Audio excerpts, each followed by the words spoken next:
চোখ দেয় নাই, কান দেয় নাই, শরীরের অনেকগুলো অঙ্গ প্রত্যঙ্গ নাই, দৃষ্টি নাই, শ্রবণ শক্তি নাই, তোমার স্রষ্টার প্রতি তোমার কি কি অভিযোগ আছে? হেলেন কিলার বললেন, আমার স্রষ্টা আমাকে কি কি দেয় নাই সেই পর্যন্ত আমি চিন্তা করতে পারি নাই।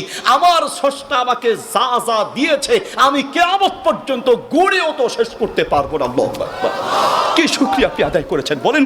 আমার একটা মাদ্রাসা আছে, প্রতিবন্ধী শাখা, চোখে দেখে না, কানে শুনে না, এইরকম প্রতিবন্ধীদের জন্য একটা মাদ্রাসা করেছে আলহামদুলিল্লাহ। সেখানে আমার এক টিচার আছে, অন্ধ, চোখে দেখে না, টিচার চোখে দেখে না, ছাত্র চোখে দেখে না, অন্ধ। মাঝে মাঝে তাদের চেহারার দিকে তাকাই আর আমি আমাকে বলি, চোখে দেখে না, নিজের মা বাপকে দেখতে পারে নাই, ছেলে মেয়ের মুখটা দেখতে পারে নাই, দুনিয়ার এই সৌন্দর্য দেখতে পারে নাই।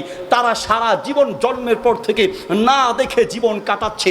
আপনি বলেন তো, এই চোখ বন্ধ করে কয়দিন আপনি চলতে পারবেন? একদিন, এক সপ্তাহ?